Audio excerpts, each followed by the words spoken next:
Welcome back to GAA Fan TV. My name is Aaron. It is the football review show. We're going to be running through all the weekend's football action, as well as the two games in the Hurling Championship as well. We'll be touching on those games towards the end of the video. We're going to be discussing the quarter-final draw briefly as well. Just a reminder, we're brought to you by Declan Kirby GAA Star, the best children's GAA book out there in the market at the minute. You can find it on Amazon, Easons, all good bookshops, so make sure to check them out. Good supporters of the channel as well, so be much appreciated if you could check them out when you get a chance. I'm joined here by Matthew Hurley from the GAA Statsman podcast. I'm sure you're chuffed you've got a quarter-final place booked. It might be short-lived with the Dubs on the horizon, but at the same time, you're in the quarter-finals, first time since 2019, so I mean, you can't complain too much with that. Absolutely, Aaron, and thanks for having me on again. Yeah, busy weekend, ups and downs. I suppose the hurlers that was the one Cork game I didn't go to this weekend. Obviously, it was in Cork Park, but won down the end. The Miners lost to Derry, which was very disappointing at Portlaoise. But at least the Cedars won on Sunday, and that was the main thing. And it was brilliant, the amount of Cork fans that went onto the field, taking photos with the players afterwards. The players need that exposure and need the exposure in Croke Park. And I suppose facing Dublin's a bad thing for Cork. Look at them, like you mentioned on one of your posts, it'll be plus 10 points. But it'll be great for these players to get the exposure at Croke Park. Like most of them players haven't played there. I think it'll be absolutely outstanding. But it'll probably be the most one-sided game of the quarterfinals. But look, we're in the quarterfinal. You wouldn't have said that after the Offaly game where we scraped survival of the Sam Maguire Cup.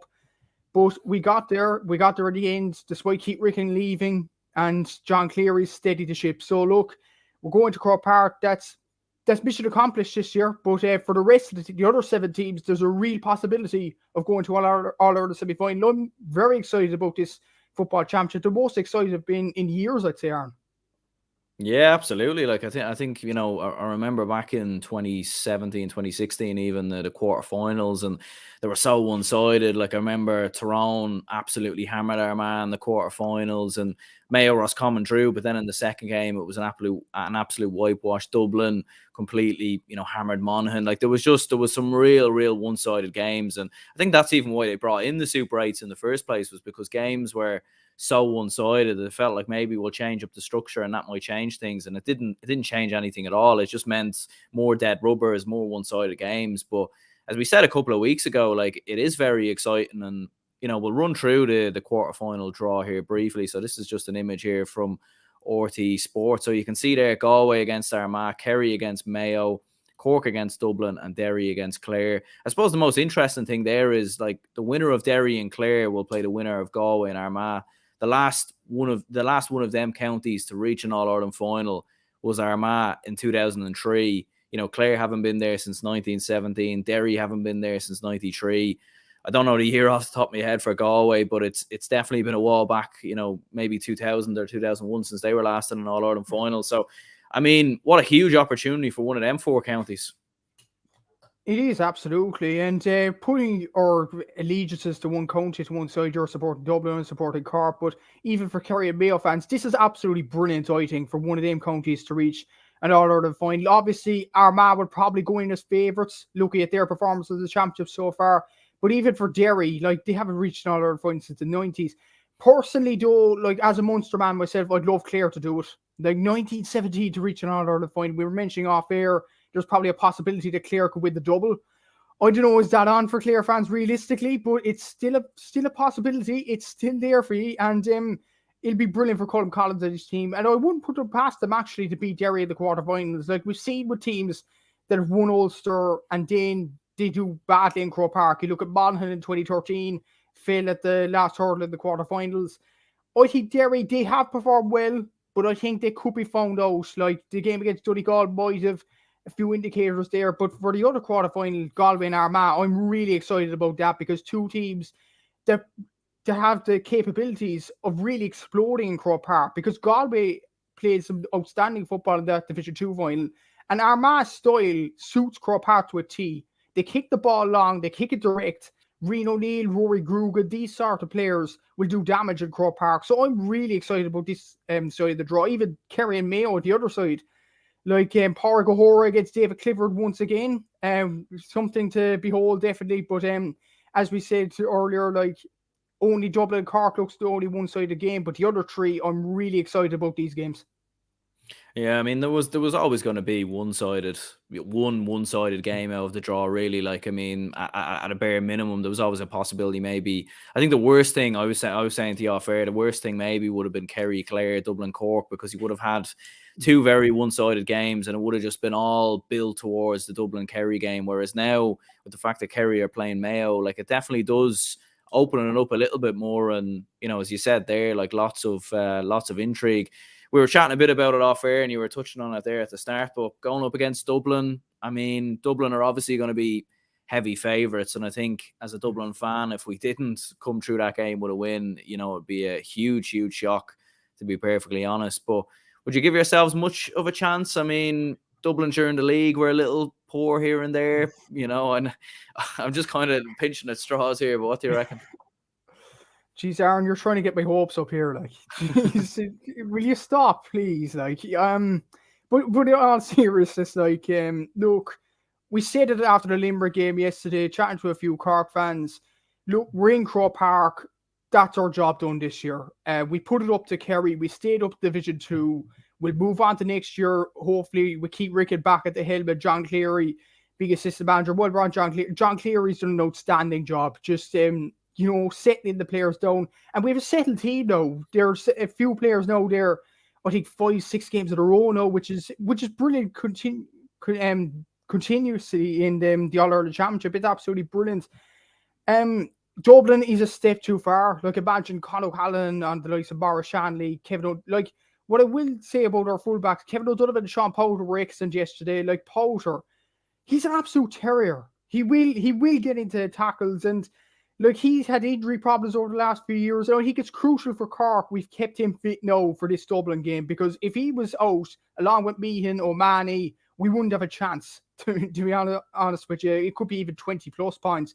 But with Powter there now, I think he's a very good player. I think the big thing that will let us down against Dublin is kick-out strategy. We didn't have one against Limerick yesterday. We haven't had one in the Championship, and Brian Fenton will clean us up in midfield if we don't fix this before this game. But I think John Cleary, like a lot of Cork fans are saying, we're getting to Croke Park now, let's settle down, we're playing Dublin, this is relaxation time. But John Cleary will put them in their place. He'll get them on the training field, and he'll try to come up with a plan to try and beat Dublin. I'm not saying we will beat Dublin now, but Cleary is a determined Cork man. He's won it All-Ireland as a player before. He knows what it's like, and with Castlehaven, he's developed players as well. He's an outstanding manager, and he will put it up to Dublin. But I think it will go the same way as in 2019. We'll put it up to Dublin for about 60 minutes or so, and then Dublin will run away with it. I think it has that kind of a feel of a game. But ultimately, we're in Croke Park, boy. Just want our team just to put up a decent performance. Just get it under 10 points, and we can go out of this year looking forward to Division 2 next year. And we're a much improved team than we were, say, February or March. And that's a key thing as a Cork football fan right now. Yeah, absolutely. And we'll certainly discuss Cork a little bit in more detail when we run through their meeting with Limerick. Obviously, their big victory over Limerick. If people who are watching could smash the like button as well and subscribe if you haven't already, that'd be much appreciated. And feel free to get your comments in here as well to let us know your thoughts on the quarter-final draw, and also your thoughts on the weekend's action. But look, we have to start really with Armagh's big win over Donegal yesterday. It was Armagh 3-17. Donegal 16 points. I mean, a hugely emphatic win for the Armagh team. I mean, 10-point victory in the end. It arguably could have been more going down the home stretch. Donegal nowhere near the races, but Armagh, they put together back-to-back wins over Tyrone and Donegal. And, we were mentioning the quarter-final draw. They're on that side of the draw that they'll want to be on, going up against Galway and the winner of Clare Derry. So, Armagh, they could be on to something very special now this year. They are, yeah. And who would have thought that after losing to Donegal in the Ulster Championship, where Donegal dominated them from start to finish, really. Yeah, what a win for Armagh yesterday. And I suppose the key changing point was the 2 kickouts from Sean Patton. I don't know, to even 24 hours later, I don't know what he was doing. If one goes wrong, you'd think, I'm going to kick it long next time to make sure it doesn't happen again. But he did it again. And this was high stakes for Donegal. The sides were level, and he look, Donegal, it's the same old story for them. They haven't reached the semi-final since 2014. Like, I know I sound like a broken record saying that time and time again, but Donegal, like, they have the talent. They have McHugh, Murphy, McBrearty, Quayla McGonigal, even Sean Patton in goal. Not performance yesterday, but he's a quality goalkeeper. They do have brilliant players. They're underachieving, in all honesty. Like, but on the flip side of that, Armagh, again, were absolutely superb. You have to give them all sorts of credit. Rian O'Neill hasn't really hit fire up until yesterday, but he scored 1-7 deservedly. So what a player he is. Rory Grugan. You look at Stephen Campbell. I was heard Anthony Myans off the ball this morning saying Stephen Campbell hasn't had that much of an influence in the championship up until now. He's been a big part player. He's been scoring here and there. But now he looks all-star quality. He's an unbelievable footballer. And fair play to him. Jarlath Burns with 3 points and wing back. Like, there was brilliant performances all over the field from Armagh, but for Donegal, same old story again. And I wonder, what will that mean for Declan Bonner's future? Surely, Aaron, he has to go now. Yeah, one would think so, most definitely. I mean, I haven't heard anything as of yet. I know he declined to do interviews after the game yesterday, and that kind of usually tells you that he probably is maybe on the way out. And I think after what he's been in charge since 2018, I think it probably is time for a change. And you mentioned there about Armagh and some of their brilliant play. And I mean, Rian O'Neill, once again, I mean, you run out of words to describe his talent, his ability. I mean, he'd been a little bit quiet towards the end of the league and quiet at the start of the championship, but by God, did he deliver yesterday. He did, yeah, and he showed his quality, definitely. And once he gets to Croke Park, like I said, this will suit Armagh's style.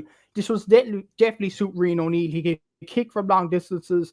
His physique is unbelievable. Like, he can win above any defender, really, in the country. And as shown by that league performance against Dublin and Croke Park, like, he is an unbelievable footballer. And you were right, it has taken a while for him to bet into this championship against Donegal. He was nearly anonymous up until that disallowed goal, but other than that, he wasn't getting a sniff of the ball that day. Against Tyrone, I know Armagh performed well as a team, but he didn't perform particularly well, so he had to prove some of the doubters wrong, and by God, he did yesterday. What a performance from him. And I suppose there's the helping cavalry as well. Jason Duffy is starting to find his own in the championship. You look at Rory Grugan, Andrew Moran coming off the bench, Stephen Campbell, as I've mentioned, has probably, arguably, other than Rian O'Neill, been Armagh's best player this season. He's been unbelievable. Stephen Sheridan, not necessarily a score. He chipped in with a goal yesterday. So, yeah, fair play to Armagh and fair play to Rian O'Neill. They've been absolutely outstanding throughout this championship, and they are definitely a team to be feared going into the Galway game, because they're going in with momentum now. Galway haven't had a game in 3 or 4 weeks. So Armagh will be a team to fear. Yeah, and Gavin says here, is Armagh a serious All-Ireland contender like Kerry or Dublin, or are they with the rest? I think they definitely have to be in the conversation. And, you know, I listened to a few other people speaking this morning on their meeting with Galway. A lot of people definitely fancying Armagh to get the better of Galway, and, you know, going up against Derry or Clare, like, they'll fancy themselves. And I think once you're in a final, then, you know, if they can get through the quarterfinal and semi-finals, it'll be very tough for them, most definitely. But, you know, they have an easier route to the final than a Mayo or a Kerry has, and they definitely have a chance. But what do you reckon? I mean, are they maybe the third best team in the country? Are they the fourth? You know, are they behind Derry? Are they in front of Derry? Or where would you put them in the sort of the pecking order? Maybe Galway. I mean, you can't write them off either, I suppose. Before we went on air, like, I was thinking about this, the top 8 teams left in the championship. I probably would have put Armagh third, probably Dublin second, and Kerry first. Jeez, Mayo. I'd probably put Galway fourth and probably Mayo fifth. But yeah, it's because Armagh performed excellent in the championship so far. The way they've recovered after that Donegal game, it's been absolutely outstanding. And while we're on, you asked about Derry there, Armagh above Derry. I just think Derry, the way they played against Donegal, no disrespect, I've had Chrissy McCaig on the podcast, and they've been absolutely outstanding, winning that Ulster title, and fair play to them. But by that performance against Donegal, I think there might be a few cracks in them, attack-wise. They might play a bit slowly, and that could not maybe wouldn't suit a team in Croke Park. And knowing that, like, Clare played in Croke Park on Saturday, they'll get used to the surface. Derry haven't played in Croke Park in quite a while now. So, like, and it's a completely new team with Rory Gallagher in charge. So, I wouldn't say Derry's quite up there, but Armagh, they've played in Croke Park already this year against Dublin. They played in Division 1. They played well in the championships. So for that reason, I'd probably put Armagh in third. And they were probably, like, if they performed well against Donegal in that Ulster quarter-final, we could be talking about Armagh being Ulster champions for the first time since 2008. I just honestly thought they had an off day against Donegal. We'll have to see over the next few weeks. Derry might prove me wrong, but at this moment, I'd probably put Armagh third. I don't know what you think yourself, Aaron. Yeah, I mean, it's a hard one to know, really. I mean, I'd probably still have Derry a little bit higher. It's really between Armagh and Derry for 3 and 4. I think, in my opinion, it's a very hard one to judge. I think if Mayo get their full team back, if they get Ryan O'Donoghue back, Fergal Boland, I think, needs to start at this stage. He's done very well coming off the bench. You know, I still think they can get up there and they can still be in the conversation. But obviously they've got a huge test in front of them in the mighty Kerry, and certainly we'll get on to discuss Mayo a little bit more in further detail. But just to finish up on Armagh before we run through Donegal, I mean, like, when you look at their squad as well, like, you have Rory Grugan, who kicked 1-3, Jason Duffy with a point, Stephen Campbell, I thought, was outstanding, Aidan Nugent had a very good game. You have lads like Conor Turba coming off the bench, Ross McQuillan, who didn't even come on, Jamar Hall, who came off the bench. Like, they have a really well balanced squad. You know, they have more forward options than probably most counties, really. Like, they probably have a better squad than Dublin in many respects. Like, when you look at Dublin's bench and you compare all the forwards between the two sides, like, so, you know, maybe there's some question marks around defense and midfield, but other than that, like, they've some of the best forwards in the country, and their depth in their squad is unbelievable. And other than the depth in their forwards, the power of their running game is absolutely outstanding. Their kicking is superb. And even the sideline influence, Ciara Donaghy coming into the backroom team, I think, is a master stroke. Him and Ciara McGeady work very well. And Donaghy, I think, has done something with Rian O'Neill. He's become an absolutely outstanding player with Donaghy in the backroom team. As much as I hated to say it as a Cartman, Donaghy, he talks well on Sky. He talked well on Sky the last few years. He's come into Armagh now. This was a chance for him. And he's excelled in that role. And when you look at the players coming on, you mentioned Ross McQuillan, Conor Turba, Jamar Hall would usually be a starter in that team. Like, some outstanding players coming off that bench. And fair play to Armagh for developing these players, because there was a period that Armagh didn't perform particularly well in the early 2010s. And there could have been players that were saying, look, I'll go over to AFL. But they've stuck with Armagh, they've stuck with the project, and that's credit to Ciara McGeady and Ciara Donaghy for rolling up these players as well. And when you look at their goalkeepers as well, like, they have two of the top-class goalkeepers in the country. People are not mentioning that often enough, in my opinion. Ethan Rafferty and Blaine Hughes. Like, Blaine Hughes can't get in this team. You know, like, Armagh might be going under the radar there. And when you look at their backline, Aidan Farker's another player that runs up the pitch usually, and he's a fullback. He's been absolutely outstanding in this championship. Conor O'Leary's been underrated as well. Like, all over the field, and their bench and their sideline influence as well. Armagh have all the ingredients to win All-Ireland, but I suppose the question is, do they have the experience of it? We'll see over the next few weeks now, but I'm really excited to see this Armagh team moving on down the line.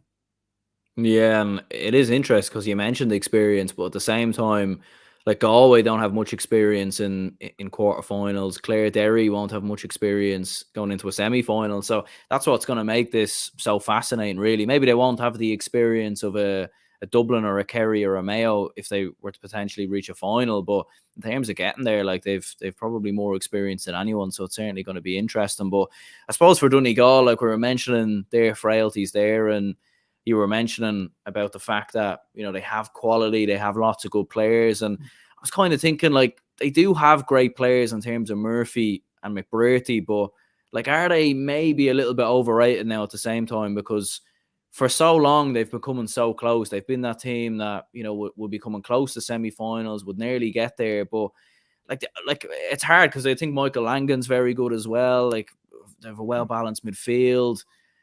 But for whatever reason, it's just not going right. And apparently just think maybe they are just slightly overrated. I think they will improve with another manager, but what do you think? It's a difficult one because other players you haven't mentioned, Kieran Thompson's an outstanding individual player as well, Jason McGee, Quayle McGonigal. They do have outstanding players all over the field, but it's been the same story for Donegal over the last few years. Like, since 2013, they've reached one semi-final. This was a stat by RT yesterday.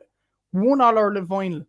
Like, I mean, that is, with the quality of players, with Michael Murphy, Ryan McHugh, Paddy McBrearty, that's shocking for Donegal. Like, like people were shocked with Cork and all that, not reaching semi-finals and all that, but and saying Donegal are much better. Donegal aren't much better. Like, they've only reached 1 semi-final. That's pretty bad. And like when you think, I talked about this with Ryan Devlin for previous this weekend's games on my podcast, like the decisions from Declan Bonner as well in the Ulster final, putting Michael Murphy midfield at the age of 32, 33. Why would you do that? Like, play his strengths, put him forward where he can cause a bit of damage. These weird decisions, inconsistency, that's all played into Donegal. And every time you think they're turning a corner, they flop. And it's been the same every year. Like, you think they turn a corner against the likes of Armagh, the Ulster Championship, an outstanding performance. And then the next 3 games, Cavan, they were lucky. Derry, they were awful that game. Derry, they were kind of lucky that Derry were kind of just as bad that Ulster final. And they were shocking yesterday, just shocking decisions. And over the last few years, they were on the cusp of the semi-final against Mayo, the Super 8s. They flopped there. Cusp against Tyrone in 2018, they flopped. How many more times, Cavan in the Ulster final in 2020, how many more times is this Donegal team going to flop? And maybe there's an argument for a new manager, but I heard Patrick Sharkey from GAA Star mention this. Who else is there out there for Donegal? Like, I don't know, would Malky O'Rourke take on the job? I really don't know, but we'll have to see over the next year or so. But as for now, Donegal, when you look at the talent, they aren't overrated, but when you look at their performances on the pitch, there's an argument they are. Yeah, I mean, obviously Jim McGuinness is the name I think that most Donegal fans would want, but I do think that's very unrealistic. I think Martin McHugh's been a name that's been touted around. I've seen his name a few times, but he's been out of senior into county management quite a long time. Would he want to come back? I'm not so sure. And I don't really know. It's a hard one really to know who does come in there, but like I do think they're going to need someone because clearly it isn't working under Declan Bonner. It isn't, no. And yes, they won a few Ulster titles, but it hasn't been really good for Donegal over the last few years. Like, they flattered the team in Division 1. They haven't got to an All-Ireland semi-final. So, look, I'd be interested to hear Donegal's fans' opinions on this, because they've won 2 Ulster titles, but then the next 3 years, it's been mediocrity for them. Like, I mean, 4 Ulster finals in 5 years, but at the same time, you haven't won anything. You haven't got to a semi-final in Croke Park. It's a record similar to like the likes of Clare, for example. Like, if Clare beat Derry, like Clare or Derry will get to a semi-final more recently than Donegal. Like, I mean, them 2 counties would have been way below Donegal in the last few years, but now one of them could overtake them. I mean, there's no progression there either. Like, they've won an Ulster title, but the next step, surely, is to reach a semi-final or at least a final for this Donegal team. I mean, they've been inconsistent. Inconsistency has cost them, and it cost them again yesterday. And what more can I say? Like, they have to get someone in. Like, I was thinking Bart McHugh as well, but I was thinking as well, like, he's been out of management. I think Cavan, correct me if I'm wrong, was his last job in inter-county management. Yeah. Yeah, like, it's a very long time. Like, I'm trying to think. Kevin Cassidy, maybe he was in charge of the underdogs. Maybe he could take it up. I don't know. We'll have to see with Donegal over the next year or so. But Declan Bonner surely has to go, though, and they have to step it over the next few years. And will Michael Murphy be around for that period of time?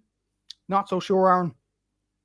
Yeah, I mean, there definitely does seem to be a bit of a change really potentially coming. Like, I do think you'll see Murphy and McBrearty still play for Donegal next year. I don't think they'll hang it up this year, in my opinion. But there definitely could be a change on the cards quite soon. I was just looking through Martin McHugh there just to see his managerial career a bit more, to see who he has managed most recently, and it does look like it has been Cavan the last side he's managed a couple of club teams there as well. But it would probably be a bit of a left field appointment, and I have seen a lot of Donegal fans actually mentioning Malachi O'Rourke and maybe a potential outsider. I think I seen someone mentioning Jim Cavan as well. So that would be that'd be quite the appointment if Donegal managed to pull that one off. But Michael Savage says here, to be fair, Donegal have won a few Ulster titles. That's not easily done.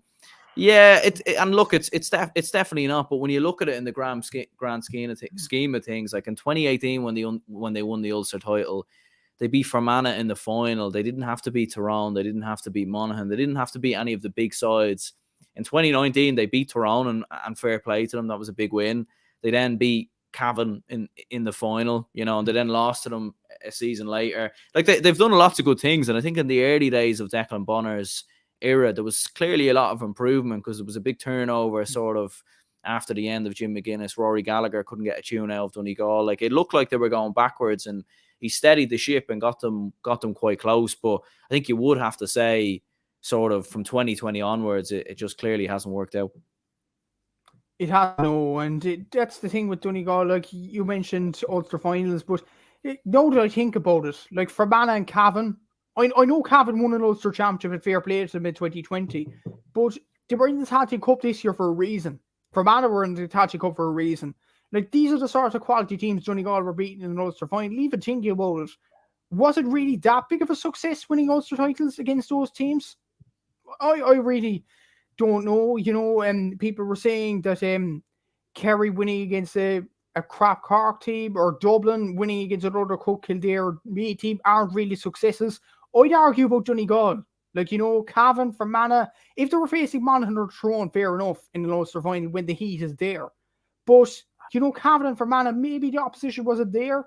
I don't know, like, Donegal fans would know more than me, but I just think you haven't reached the semi-final. You've only played some teams that haven't won Ulster in years, really, in Ulster finals. So has it really been that much of a success for Declan Bonner? Like, I remember Kieran Whelan actually mentioning in his first year in charge, Donegal were second favourites behind Dublin for the All-Irelands. That's how far Donegal have fallen in the last few years, and you could see why they were performing excellent in the Ulster Championship. But and translated into Croke Park or when the pressure is there. That's my issue with Donegal and my issue with Declan Bonner over the last few years. Yeah, certainly a lot of soul searching to do for Donegal for the rest of the summer and into the winter, and it's going to be interesting, most definitely, to keep an eye on developments around what happens with Donegal. We'll move on to Roscommon and Clare. So it was Roscommon 117, Clare 215. I've got the yellow jumper on here to represent the Banner County. So I mean, this was a famous win in many ways. I mean, I couldn't believe it watching it. I really did think that Roscommon were home and hosed. I mean, they were 5 points up going into the 69th minute or so, 4 points down going into injury time. Incredibly enough, a Keelan Sexton miracle with a penalty. He scores a free just a couple of minutes later. Jamie Malone then pops over the winner. I mean, incredible stuff from the Banner County, and their first championship win in Croke Park. It doesn't get much better than that.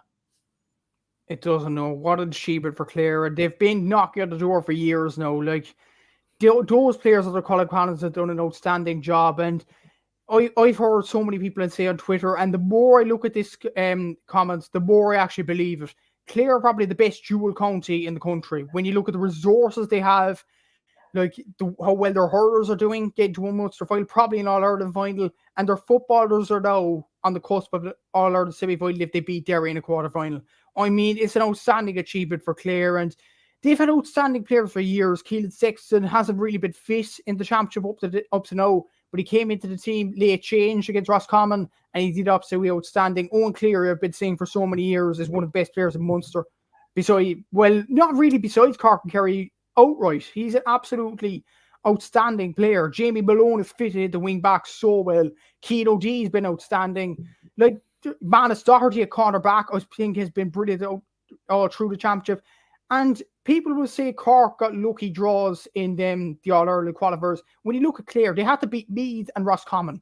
That's no easy feat for Clare. And they're in the quarterfinal on merit. Fair play to Colin Collins and his team. And I thought it was great at the end of the game. The players going to their families in Croke Park. Colin Collins being emotional in the post-match interview. Like, it was just brilliant to see. And I was literally, I know they're Munster rivals, but I was so happy for Clare at the end of the game. The amount of work they've gone through, and Colm Collins, I think there's an argument here, Aaron, he's the best coach in Ireland. He is absolutely outstanding. The way he's brought this team from the depths of despair in Division 4, getting hammerings week in, week out Munster by Cork and Kerry, potentially as well by Tipperary, Limerick that time, to now being an All-Ireland quarter-final. They're second since 2015, remember. What an achievement for Clare, and fair play to Colm Collins. And as for Roscommon, look, there was a lot of high hopes this year. It looked to be going well in the last few minutes, but they bottled it. There's no other way of saying it. Look, they were 5 points up. No matter what team Clare are, they're a great side with great camaraderie in there. But for Roscommon to throw away a 5-point lead going into additional time, that's inexcusable. I mean, there was comments, there was vile comments going in for the players. That's awful and shouldn't be happening in the GAA while I'm on that issue. But look, Roscommon, I said at the start of the year they were all-Ireland semi-final contenders. They could have been if they got over Clare, but alas, they're out of the championship because they got a bit overconfident towards the final stages of that game. Yeah, it's interesting that you mentioned some of the vile comments, all right, that, you know, the Roscommon management have received. Like, those seem to be a bit of a common trend in the past year or so. Like, we've seen GAA receive a lot of that as well. And look, you know, obviously when you're playing a sport, you deserve to be criticized. You know, criticism is there. It can be constructive, it can be viewed as negative sometimes, but there's clearly a difference between criticism and abuse. And I think for people who are abusing managers or players or whatever over a game of football, you know, regardless, I'd say even the same about professional footballers as well. Like, they're all human at the end of the day, you know, in terms of England, and you see some of the abuse they get sometimes. Like, so I think there should be a big difference. The difference is there, and I think if people can't see that, they really need to take a look at themselves. But getting back to Clare, as we were saying there, I mean, and you mentioned Colm Collins maybe being one of the best managers or best coaches in the country. That's what I was going to ask you, because, like, where does he rank in terms of the best managers in Gaelic football right now? I mean, Rory Gallagher's up there, you would say, maybe is arguably maybe the best manager right now. I think Dessie Farrell probably doesn't get, you know, a lot of praise for his All-Ireland win because he inherited such a great team, and obviously they have been relegated from Division 1 this year, so I don't know if he gets in the conversation. Jack O'Connor, obviously one of the greatest managers to manage Kerry, but where does Colm Collins rank amongst all the elite managers in Gaelic football right now? Well, you mentioned Jack O'Connor, like, you have to mention his stint to Kildare last year, similar place to Clare in the championship structure, and he didn't do much with that team. So I think it tells you all you need to know. Colm Collins has done outstanding with these bunch of players. There is an argument, I will give it to you, Rory Gallagher is an outstanding coach and won Ulster championships. He brought Fermanagh to an Ulster final. He's done an outstanding job wherever he's gone. I think it's between them two, Rory Gallagher and Colm Collins, which makes the quarter-final tie even more interesting thinking about it, though. Probably the best two coaches in the country going up against each other. I mean, it's something to behold in Croke Park, definitely, but I would... It's a very, very tight decision. They're both equally as good as each other. Like, Colm Collins, like, the way he inherited that team, that group of players, like, the previous year, I think they were managed by the great Mick O'Dwyer, obviously, and they went out of the championship without a whimper, really, against Laois in the qualifiers. They've got a bit of a trimming off Cork in the Munster Championship.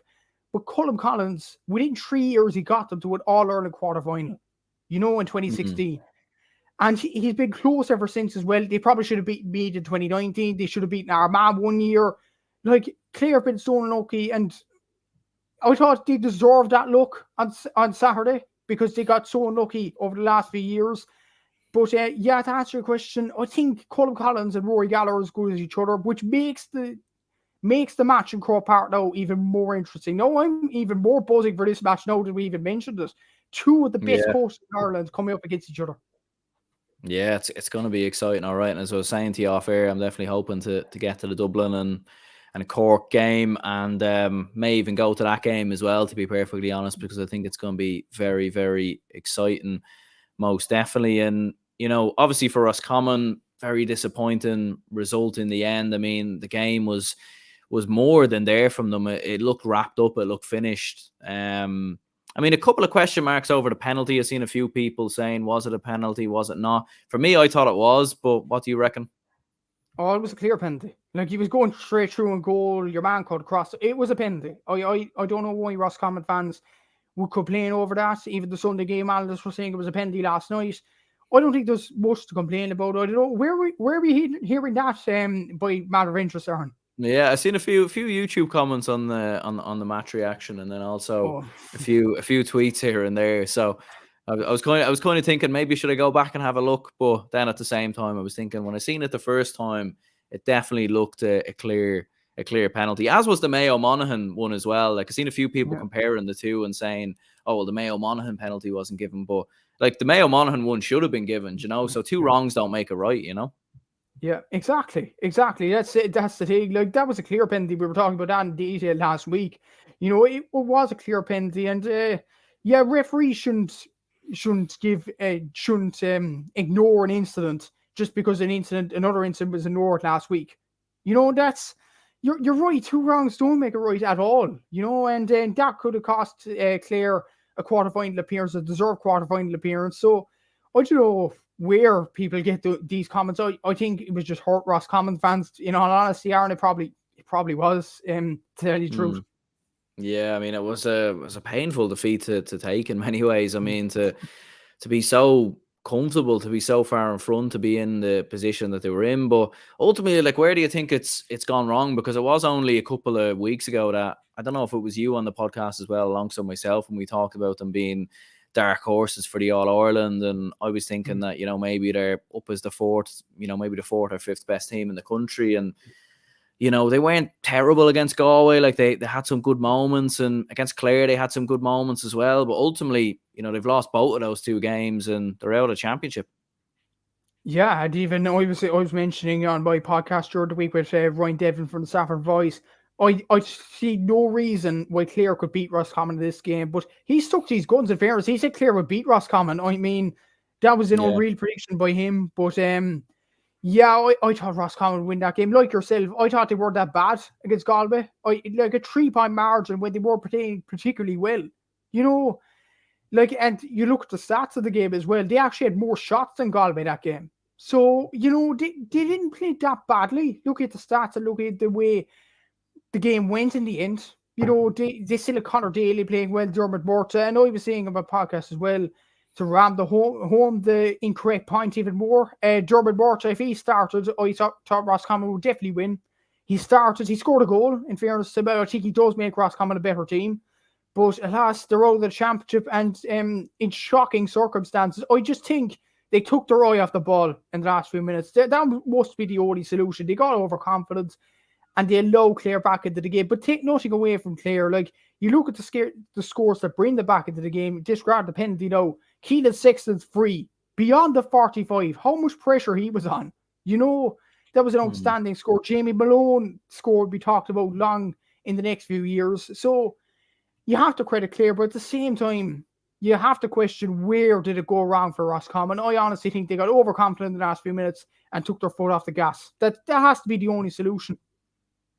Yeah, and even as well, like with Anthony Cunningham, I mean, maybe obviously he wasn't to foresee the massive collapse like in the final couple of minutes, but like he took Cian McKeown, German Murtagh off quite late on. He took Cox off as well. Cox probably not having his best game, to be fair. So, you know, maybe those decisions probably came back to haunt Roscommon a little bit. But Gavin says here, German Murtagh's earlier goal makes me wonder, would Roscommon be in that situation if he was starting in the Connacht Championship? The consistent substitutions also might have ruined the flow. And yeah, I mean, maybe it was those decisions right at the end that maybe played a big deal, because you could see at the end when they needed a score, they had a big chance, and you know, they couldn't quite, the flow just wasn't there like when they needed to sort of get it back on again. Yeah, exactly. And I agree with the comment there. Like, Dermot Murtagh should have been starting for ages in this Roscommon team. Like, even he was scoring goals left, right, in the centre. He scored a brilliant goal in the Division 2 final. I was thinking, this guy has to start in this Roscommon team. No matter how good they have, like inmate Conor Cox didn't have his best year, in all honesty. I know he's a brilliant player for Roscommon. He's from Kerry and all that. But in all honesty, Dermot Murtagh had a better year than Conor Cox. I don't get why he was always an impact sub. And maybe there's a reason why Anthony Cunningham was a hurling coach with Galway rather than a football coach beforehand. You know, like these decisions, they kind of cost Roscommon in the game, but the collapse at the last few minutes, I agree, like Anthony Cunningham couldn't have seen that. That wasn't his fault. That was the players of the pitch. Sometimes you can't just blame the manager. You have to blame the players of the pitch as well.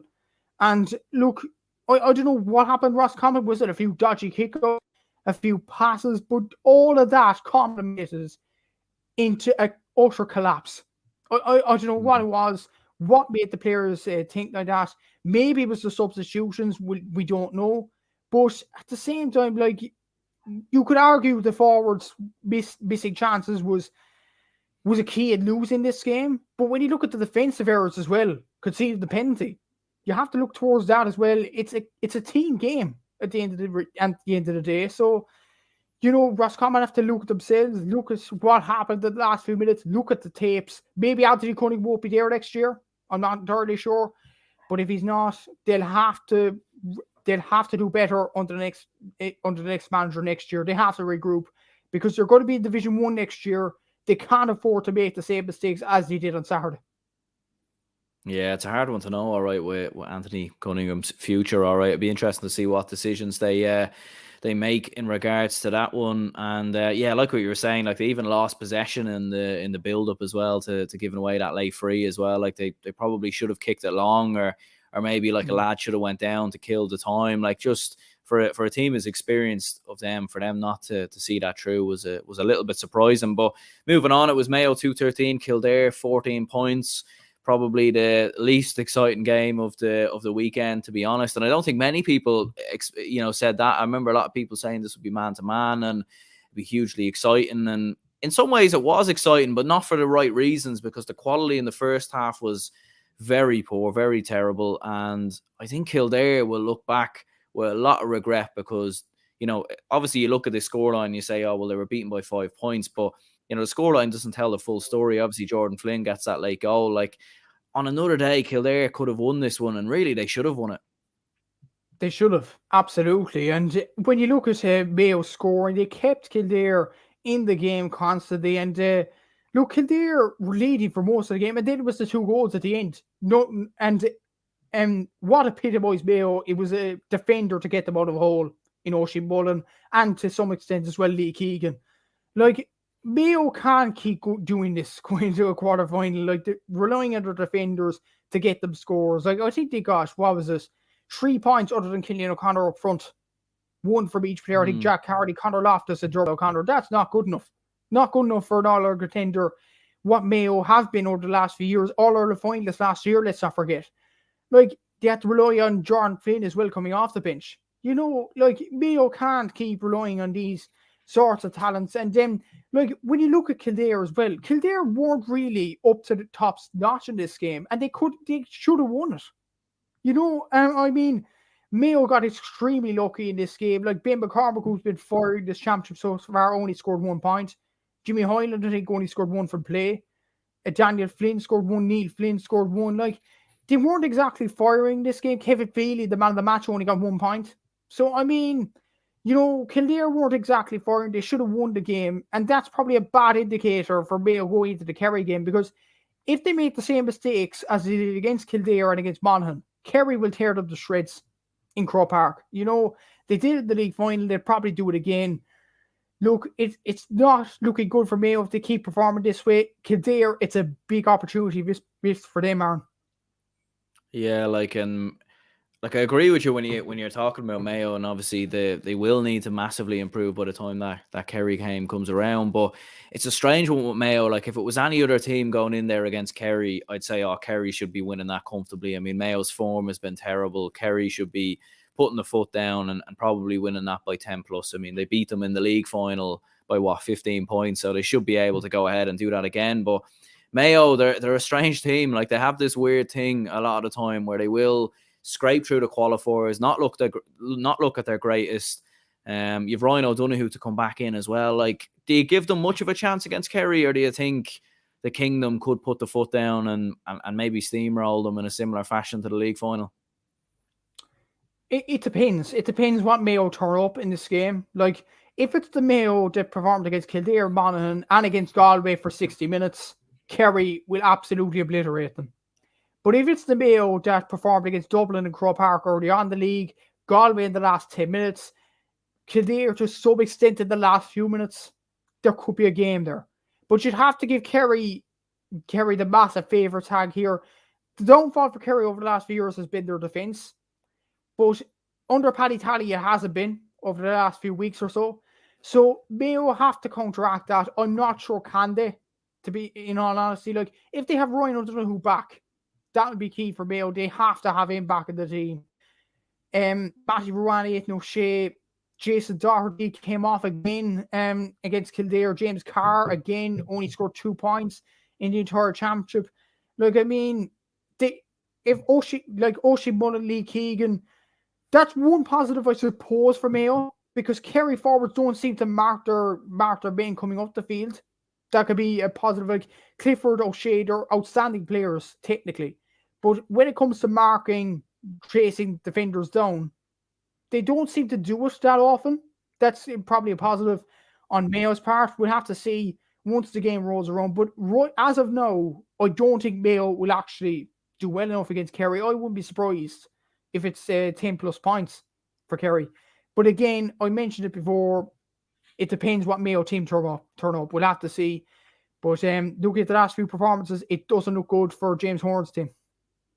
Yeah, I'd still give them a fair chance, to be honest. And I don't know, maybe is that sort of because I've seen them so many times down the years, sort of, against Dublin. Like, I remember going into All-Ireland finals thinking, oh, we should steamroll them, we should beat them comfortably. And then they just turn up out of nowhere and you're kind of left scratching your head thinking, like, what team are we playing here? Because this hasn't been the same Mayo team we've seen all year. But on the basis of this year, like, if you were looking at this year alone, you would say, even with some of those injuries in there, like, they've looked nowhere near good enough. And just some of the shooting in that game as well was bizarre, really, from a Mayo perspective, from a Kildare perspective as well, from both teams, really. Like, it was probably worse from Kildare, really, in the second half. But in the first half as well, like, your chances dropping short. And, like, you don't want to be naming lads around like that, but, like, really, there's a lot of forwards in that Mayo team that just aren't good enough to win an All-Ireland, let's be honest. No, absolutely. And we talk about Pat Spillane talking a load of tosh and all that in the Sunday game. But one thing he's right about, like, as much as he mentions it so often, the one thing he's right about is the Mayo forward line. They just aren't firing this year. They scored 6 points. The 6 forwards scored 6 points against Kildare. Against Kerry, against Dublin, against even a Derry, Armagh, that's not going to be good enough going forward. They have to fix that. But I get your point on Mayo. They do tend to do badly in these qualifier games. Thinking back to 2017, Cork should have beat them. Clare probably should have beat them. Derry should have beat them. Roscommon should have beat them in the quarterfinal the first day. But then against Kerry, they kind of turned on the style then, and they probably should have beaten Dublin in the All-Ireland final that year as well. I'm not sure, does Mayo have the bottle for it this time? I'm not entirely sure about that. Like, yes, Owen McLaughlin, O'Shea Mullen, Lee Keegan, they've been Mayo's best 3 players this season. But can they keep it going against this Kerry team? I'm not so sure. As I mentioned, Sean O'Shea and David Clifford aren't the best markers. But once you get to the Kerry backline, they won't allow Owen McLaughlin, O'Shea Mullen to go through. Like, O'Shea Mullen's goal, for example. Like, again, for Kildare, we mentioned Kildare's ridiculously bad defending over the last few weeks, especially in the Leinster final, and it showed again. Like, there was, I think, 3-4 men around O'Shea Mullen, and he still got through. Look, I mean, that won't happen against Kerry. Looking at Kerry's defence, the way they're so structured this year under Paddy Tally, and the way they steamroll team in the Munster Championship, and Mayo, of course, in the league final. Mayo won't get away with their opponents having defensive frailties like Kildare the last day. I honestly, at this point, Mayo might prove me wrong. They have done in the past. But at this moment in time, I just don't see Mayo beating Kerry. I just think Kerry, if anything, could obliterate them again. Yeah, I mean, I think from James Horan's perspective, like, he can't approach the Kerry game in the same way that he did in the league final, and the same way he's approached every game. Like, I think if he Like, because especially if the likes of your Oisin Mullins and your Paddy Durkins are getting so far forward, and with that Kerry defensive setup, they'll just turn them over and keep hitting them on the counter attack. And like, you've seen the amount of chances Kildare had against Mayo on the counter attack. Like, imagine Clifford, Killian Spillane, all running, Stephen O'Brien, like the pace of him, Paul Gahaney, like they like, it could be bad. So you'd be looking at James Horn and this Mayo team and thinking, surely they're not going to be so much naive to play in the same way again. No, like you don't know with this Mayo team. It's absolutely unbelievable the way they've contrasted their form in years gone by. But honestly, you just look at this Mayo team. I said it over the past few weeks on your podcasts. I just don't see how Mayo could do it time and time and time again.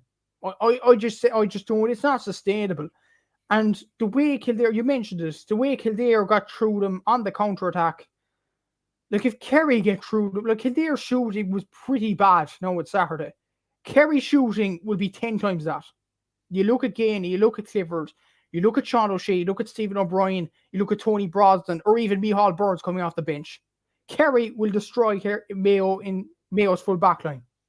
Looking at that, and I think you look at O'Shea, Mullen, Lee Keegan, Owen McLaughlin scoring a lot, but that could be bad for Mayo as well going forward, because who's going to mark David Clifford, Sean O'Shea, all these top class individuals, So I think, like, they need a plan. They need a plan to counteract this Kerry team.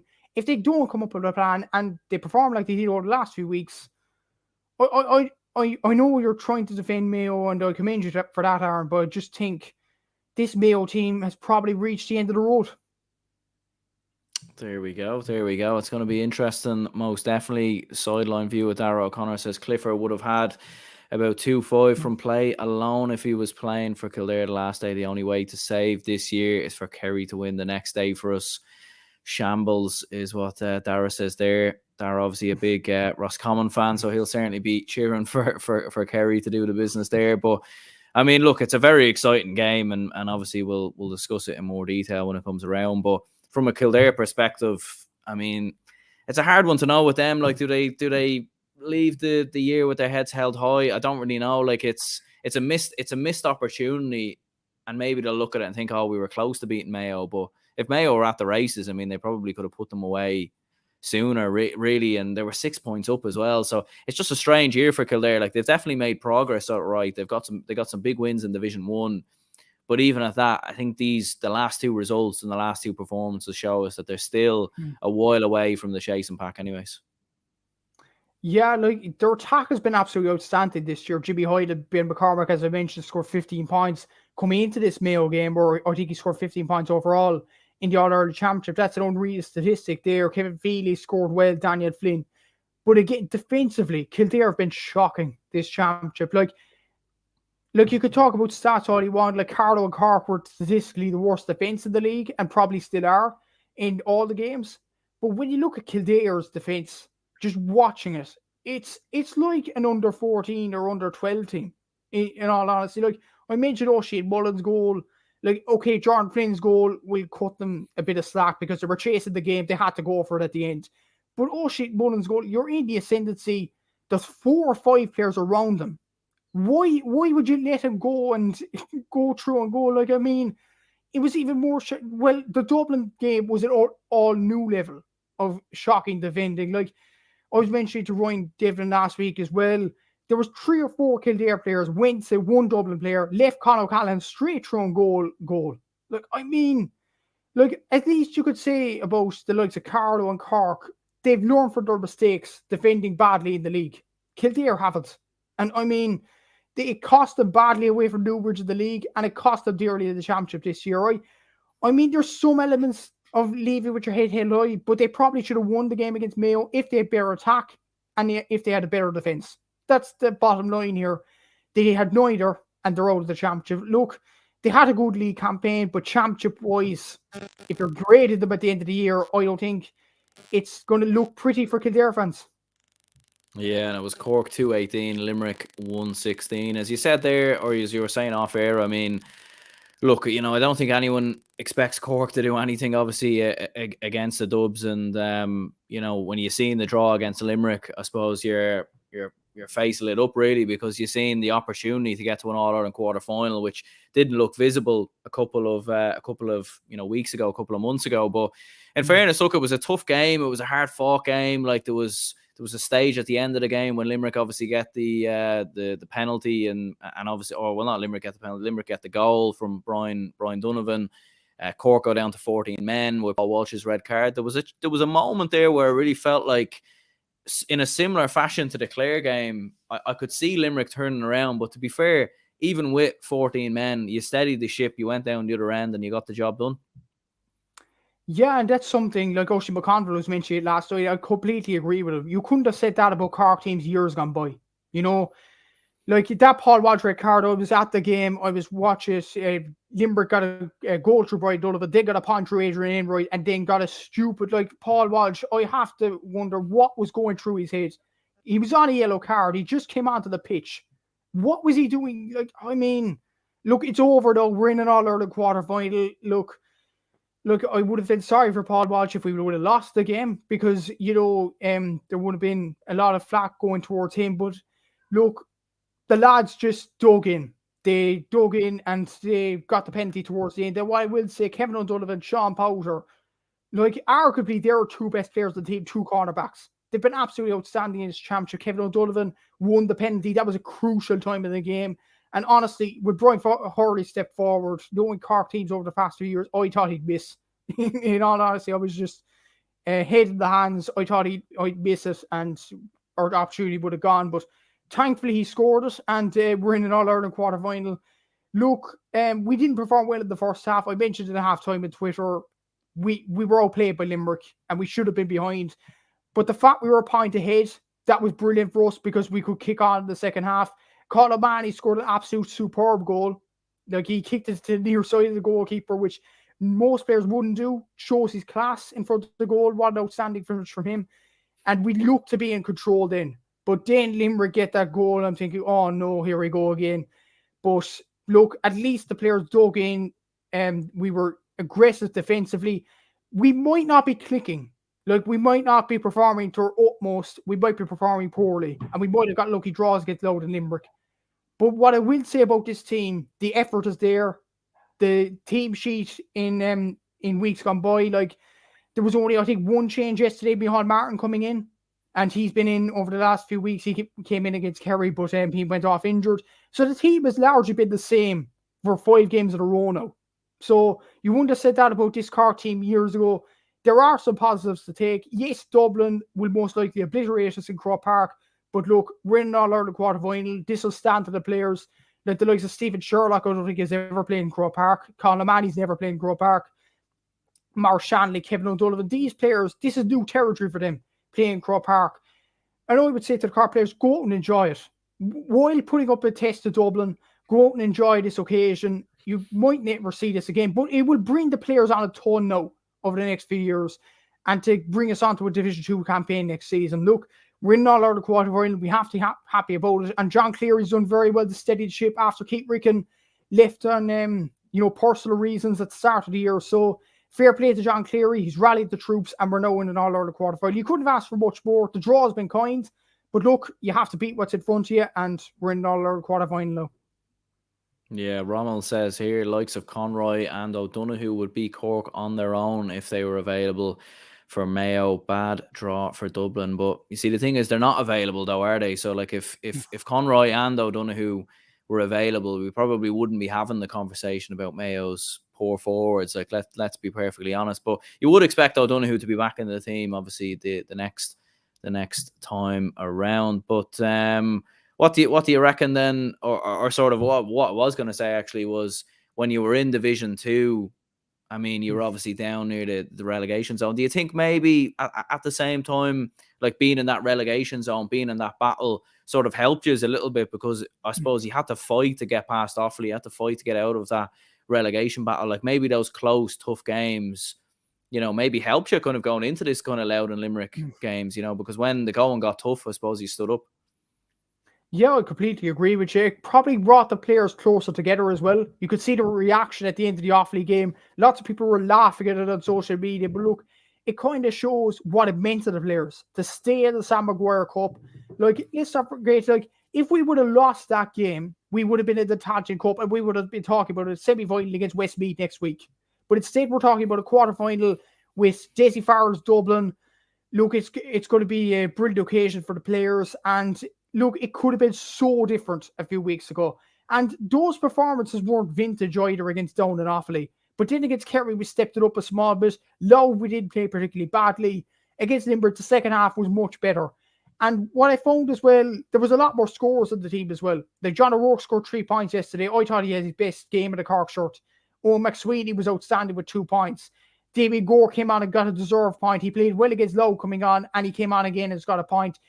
This will stand to the players. The confidence is growing now. I mean, the best thing that can happen to these players now is to get a low score defeat, something like a 5 or 6 point defeat. If we could get that, mission accomplished this year. You know, most people didn't expect us to get to the quarterfinal. And while we're on Division 2, like when you look at the first 5 games, the likes of Roscommon, Meath beat us handsomely, and those sides are now out of the championship. I mean, they'll feel hard. They'll be absolutely raging seeing Cork in the quarterfinal. I'm sure Dar will be raging himself. I'm sure Davy Rispel will be raging. But look, we're in the quarterfinal, no matter how lucky it was. But it definitely brought the players close together, and the team has stayed the same ever since the Down game. That has to stand to the players. There's fight in the team. There's players there that actually care. And that will stand to the team next year. Maybe not against Dublin. Well, not against Dublin, let's be honest. Dublin are going to obliterate us anyway. But for next year, going into Division 2, that will bring us on a ton next year. And that's what Cork football needs. Confidence and players that actually want to play for the Cork footballers. We haven't had that in years. We have that now with John Cleary in charge as well. We have a plan. We have a structure. Look, I'm excited as a Cork fan, not maybe for the Dublin game, the defeat we're going to get, but the next few years, what it will bring for these young crop of players. Yeah, Rommel says here he's definitely after Cork here. He says Cork are the whipping boys in this group of 8. You're in position to predict hammerings to seasoned teams. And Sir Klopp also says here Cork getting relegated next year. Can see Limerick getting their revenge on the final day in a relegation Division 3 decider. I don't know, maybe because you said Mayo would get hammered by Kerry. I think all the Mayo fans now are very much coming after you. Yeah, they are, yeah. I have to say, but look, Mayo beat us unfairly in 2017. Look, you know, what goes around comes around, you know. But I don't think we'll get relegated next year. I honestly don't. I think there's a structure there now, Cork football. I think we're building a team. We have players that care now, and we're going into the Dublin game. Look, we're under no pressure. Everyone is expecting this will be the most one-sided game of the All-Ireland qualifiers. But look, we're going in relaxing, really. We're in the All-Ireland quarterfinal. We're going to Croke Park. We'll have a day out. The players will get exposure there. Look, I'm happy to be in Croke Park, despite us playing Dublin the next few weeks. I know we're glad tanking, but look, we're in Croke Park. What's there to complain about, Aaron, you know? Yeah, it is bonus territory at the end of the day. Gavin says here, I don't think Dublin Cork would be a thumping. Cork will give it their all, and Desi might save players for Kerry. Maybe, yeah, I don't think so, to be honest, though. I think he'll want to keep the best starting 15 out on the table. But you just don't know. Like, if Cork get a lot of men behind the ball and they make life difficult for Dublin, you know, it might, you know, because Dublin really, when they've played Meath and Kildare, like Meath and Kildare have gone for Dublin. Like, they've been very open. They haven't been defensive in any way whatsoever. So that could be interesting. Shane also says we won't hammer Mayo in terms of the Kerry Mayo game. So yeah, I mean, it's definitely going to be intriguing to keep an eye on those games when they come around. I suppose we'll run through the 2 hurling games that were on at the weekend as well before we finish up. And I suppose speaking of Cork anyway, and getting onto the Cork hurlers, I mean, you got through Antrim in the end, 327 to 219. Scoreline probably flatters Cork a little bit because Antrim were leading at half time, and I was watching this game and thinking there was even a stage early in the second half, and I thought, could Antrim pull off the big shock here and maybe secure what would be one of the biggest results in Antrim, you know, hurling history? But in the end, you came through the test, and on to Galway in the quarterfinals. Yeah, look, I always expected a test from Antrim. Like, a lot of Cork fans were thinking this would be an easy game, especially the GAA officials were thinking this would be an easy game, considering they didn't advise carrying the Antrim to the launch, which was a disgrace in its own way. But Antrim kind of shut them up and performed pretty well in this game. Keelan Malloy outstanding with 1-3. James McNaughton, brilliant. But look, this Cork team dug in. And look, that's all you can ask for. On to the next round though against Galway, which I'll be confident as a Cork fan will get past. Like, I've said it before and I'll say it again, I don't really rate Leinster hurling. I think Cork might do a job on Galway next week. We'll have to see though in next week's games. But fair play to Antrim, I have to say. Like, they shut up the haters. They absolutely performed brilliant in this game. And brilliant performance by them. Kieran Kingston himself was expecting a tough test. I was expecting a tough test. But some Cork hurling fans just weren't, and they were foolish. Like, this Antrim team were Liam McCarthy for a reason last year. They beat Clare there, obviously, in Cork and Park. They drew against Wexford. So I knew this would be a tough game for Cork. But the main thing is these players dug out the victory. On to the next round now, job done. But brilliant year for Antrim. They won the Jump at Donegal Cup. They're now into the All-Ireland Series next year. So fair play to them. But for Cork, onwards and upwards into the next round. And bring on Galway. Yeah, I mean, would they, if Antrim did pull off the win, what do you think? Would they have to have done the launch again or something like that? Or what would have happened? I mean, it would have been, I bet there was someone probably in Croke Park watching that game quite nervously at halftime thinking, oh no, geez, what are we going to have to do here if Antrim come through and win this one? What are we going to do? Are we going to have to do the launch again? Will we scrap the other launch? Like, it would have been, I would have loved, I mean, I'm nothing against Cork hurling or anything like that, but it just would have been nice to see what they would have had to do next, you know? Yeah, like, I am a Cork fan, obviously, but at the same time, if Antrim got through, if Kerry got through, it would have been hilarious. It would have been hilarious at what the GAA would have done next. Like, Buff Egan would have been ruling the GAA, and, you know, if all hell would have broke loose, you know? But Cork got through the challenge at the end. But I was delighted. I was delighted Antrim were ahead at half time. Of course, I wanted Cork to win as a Cork fan, but just to, you know, quieten down the GAA after that, like, I honestly, that made my blood boil, to be honest with you. What happened last week? Like, Kerry and Antrim are as much as part of the All-Ireland series as the likes of Clare and Wexford. I mean, why not invite them to the launch? I mean, it is beyond me. And the fact as well, it was held in Tipperary. A lot more Castelloide and Tipperary out of the championship as well. So Tipperary actually had more of an influence in the launch than Antrim and Kerry. Explain that one to me, Aaron. I mean, you know, some decisions from the GAA have been daft over the past few weeks, but that is definitely high up there. Yeah, I mean, I don't really know what goes on in the GAA half the time. You'd kind of wonder, to be honest, because the amount of bad decisions they're making recently, like, they're almost taking the piss at this stage. You'll start to wonder if they're even doing this on purpose, to be honest. Yeah, exactly. Like, even not putting minor, I think there was something, they aren't putting minor games above quarterfinals as well as triple headers. I mean, the cost in diesel is going up. The cost in hotel prices are going up. Surely in this day and age, the GAA, we've got to get a bit smarter in the head, like, you know? I mean, there's some decisions that just don't make sense, from TV rights to decisions on games to putting it in Croke Park last week, where I know we're going back to the football, but it was a soulless bowl last week with Roscommon, Clare and Kildare Mayo. Like, put it in Tullamore, put it in Salt Hill, where there's actually going to be an atmosphere. You know, I mean, you know, some of the decisions from the GAA has been daft, absolutely daft. And look, are they going to get better the next few years? I definitely hope so, but I'm not counting my chickens, Aaron. Yeah, I mean, and ultimately, I suppose, as a Cork man, I mean, you've obviously got Galway coming up this weekend, and obviously just running through some of the scores in the end. Like, you had Conor Lahan who scored 1-9, Darragh Fitzgibbon with 1-3, Shamie Harnedy with 1-3, Robbie O'Flynn with 6 points. So, I mean, it's hard to really judge Cork at the same time after this victory. Like, I think you'd obviously be much improved going into that Galway game. But how do you see that game panning out? Would you reckon you could get the better of Galway and book a semi-final appearance, which would be with Limerick, provided obviously Clare beat Wexford? So what do you reckon there? Look, I'd actually back Cork in this game against Galway. I might eat my words towards the end of the week, but at the same time, I think this Antrim game would have brought us on a good few levels now. Like, compare that to Wexford against Kerry. They gave Kerry a tanking, and that doesn't help Wexford whatsoever. This game will stand to Cork. I know Antrim takes us, but at the same time, like these players, Robbie O'Flynn, Seamus Harden, they know how to get. They're battle hardened now going into this Galway game. And Galway didn't really have a battle-hardened game against Kilkenny.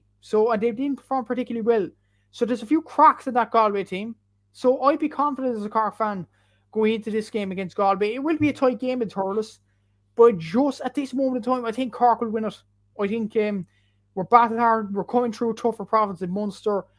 Our form is pretty good over the last few weeks. If we put the same intensity out onto the field as we did against Waterford and Tipperary, I think we could beat Galway. I think we will beat Galway, but it remains to be seen on Saturday whether that prediction will come true. Yeah, and last but not least, it was Kerry 18 points, Wexford 330. As you were saying there, very comprehensive victory in the end for Wexford, winning it by 20 plus points, I suppose. I mean, maybe some people thought it'd be a little bit closer, but I think everyone, and every dog in the street really knew that Wexford were going to come through and win this one. But what were your thoughts on this game? Honestly, the highlight of it was both you could see the Wexford hat. That was that was definitely the highlight of the game, and nothing to do with it on the pitch. But look, Wexford, they can only play what's in front of them. Brilliant performance from Lee Chin, Conor McDonald, Liam McGovern, Conor Hearn, outstanding performances for them.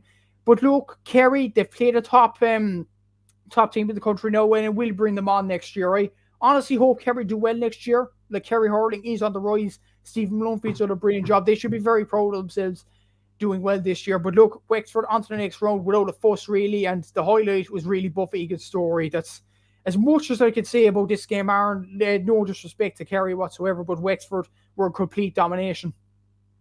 Yeah, 100%. No, there's really not too much to add really in terms of that game. But obviously them against Clare at the weekend, I mean, that'll be an intriguing one. I mean, it used to be the Davy Fitz derby in more ways than one, but obviously he's no longer in charge of Wexford, as we very well know. And Clare have obviously had a good record against Wexford in the last couple of seasons. But I was thinking at the same time, like we've seen in the football where all four provincial finalists got beat, obviously in the qualifiers, and you see through the years in hurling as well where sometimes the provincial winners get caught in semi-finals because they've got such a huge break, and Wexford will have had that game, Cork will have had that game going into Antrim. So I mean, although Clare will be favourites, like Wexford are going in with a bit of momentum as well. Let's not forget they beat Kilkenny, who went on to win the Leinster Championship. So that game, whilst a lot of people will be predicting Clare to win, I think Wexford will give them a run for their money. I think they definitely will as well. And compounded onto that prediction there, Clare are going to be missing, as it stands now, as this recording, Peter Duggan and Rory Hayes. They're two big losses. And what about that? That's a disgrace. I heard that Clare can't appeal the decision. I mean, like, in this day and age, I mean, look, they probably were deserved, but at the same time, why wasn't Patrick Horgan banned in that Cork quarterfinal? Like, he clearly hit out in that quarterfinal against Ebo Kelly. Why wasn't a few others, Rian O'Neill, banned for the scuffle in the Armagh Donegal game? I mean, consistency. That's all we ask for in the GAA. Like, I think Rory Hayes probably deserves it, but Peter Duggan, I don't think there was much wrong with it. Look at it. Does it merit a suspension? It definitely merits Clare being able to complain it. I mean, what are the GAA thinking?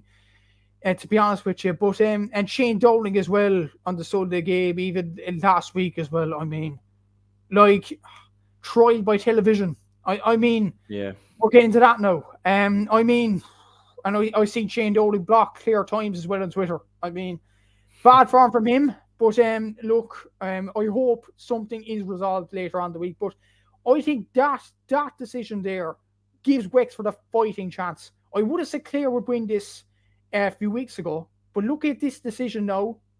I think Wexford have a huge chance of causing a shock here. Not so much Clare bad, it's just because of them suspensions. They will be crucial. Like, Rory Hayes has been the best cornerback in the country, arguably. Peter Duggan's had a huge influence coming back. Wexford have a huge chance here as it stands. It could change later on the week, and hopefully Clare get the chance to complain because it's only right. Yeah, I mean, like, I think regardless of whether you think there were red cards or not, like, it does seem a little bit dirty in many ways. Like, it just seems like they've been done wrong in some respects. Like, and I'm no solicitor or lawyer or whatever, but like, you know, I know when there's trials or whatever, and there's evidence that might be presented maybe by certain media companies, or, you know, maybe there might be evidence that's presented in the news or something like that. I'm pretty sure there's a way that, like, you can't just say, oh, well, that's on TV, so that's why, you know, so that makes this person guilty, or that makes this person innocent. There's a full investigation that needs to go into it and all the rest. Now, I know this is a sport, so it's a little bit different, but at the same time, yeah, it does seem very, very harsh on Clare. And I'd wonder, there's been plenty of times down the years where big challenges, big moments have been highlighted on the Sunday game that haven't been given red cards. Those haven't been, you know, adjourned or whatever. So it's interesting that they've decided to make up their mind on this now. It's sort of strange. It is, yeah. No, I suppose it highlights the influence that Shane Rowling had on the media. I don't know, like, did he actually do it on purpose that night in the Sunday game? Like, I know Clare were kind of guilty in that Munster final, but Limerick were just as guilty as well. Like, there's two sides to every story. I mean, why he decided to do that and didn't do the Limerick side as well? Like, apparently, Seamus, I don't know the facts around this now, but according to some rumours, some trustable sources, Seamus Flanagan was involved in the tunnel scuffle. So, if that is true, he should be banned as well for the semi-final. It's only fair. Like, I asked for a bit of consistency, a bit of fairness. That's all we asked for the GAA. Like, you know, suspending two players and ignoring Seamus Flanagan.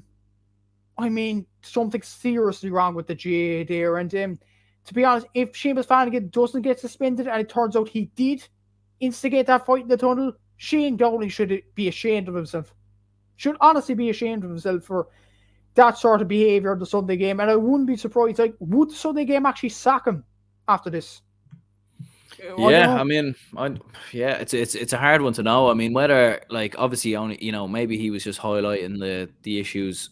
You know, I'd imagine obviously himself and Brendan Cummins obviously have some leeway sort of in terms of what way the show is going to be ran, and they'll obviously have certain talking points, but I'm sure there'll be, you know, a head of sport and a production team there that will say, this is what we're going to run through, all the rest, and maybe they might have an influence whatsoever. So I don't know if he's, you know, I don't know if it's all him, to be perfectly honest. Like, I know he's the one who's obviously been talking about the incidents, but I don't know if he's, like, obviously only he knows, to be perfectly honest, if he's done that with intent of maybe, you know, trying to get a couple of suspensions. I don't think he would have, to be honest, because it's not like Clare would have been playing Limerick in the next game, you know. It's not like he would have been trying to get Clare players suspended for potential All-Ireland final with Limerick. So I don't really know. Like, only he knows at the end of the day. But look, I'm sure maybe someone's asking him a question somewhere at you know, at the Sunday game headquarters. Yeah, they have to be. Like again, like, you know, it's a disgrace what happened. Limerick players should be banned as well after the incidents that happened in that game. There was a few incidents, I think Kyle Hayes, Seamus Flanagan hitting out as well. Look, I mean, if Limerick players don't get bans, or even, I know I'm only crying about it now after the order of the final, but Cian Lynch was guilty of a challenge on Tim O'Mahony last year. Graham Mulcahy broke a Cork player's hurley last year, which is incredibly dangerous. I mean, if Clare players are going to get suspended for this, why weren't Limerick players suspended last year after the order of the final? I know Cian Lynch got man of the match and was superb in that game, but a bit of consistency as well. It doesn't matter if you're winning or losing. We just want fairness, equality. That's all we ask for in the GAA, and so far, in the last few weeks, we aren't getting that. And that's all we ask for in the GAA. If Limerick are going to, or if Clare are going to get suspensions, Limerick have to too. They have to get punished. Yeah, no, 100%. And I do think it is bizarre, really, how they've managed to come to the conclusion to now be suspending players based on, you know, what we've seen in the media or whatever. But yeah, look, I suppose much appreciate, Matthew, you jumping on, obviously to run through the football and the hurling results as well. You can check out Matthew's podcast, obviously, on over on Spotify, GAA Statsman. You can find it on Instagram. as well, GA Statsman 2, GA_Statsman 2. So you can make sure to check that one out as well. And if you could hit the like button and subscribe for people who have watched the podcast, be much appreciated. And cheers, Matthew, for coming on. Much appreciated. Thanks very much, Aaron. And I'll see you in a few weeks' time in Croke Park. Should be some atmosphere. Yeah, should be before the 10-point hammer, or 15 points maybe.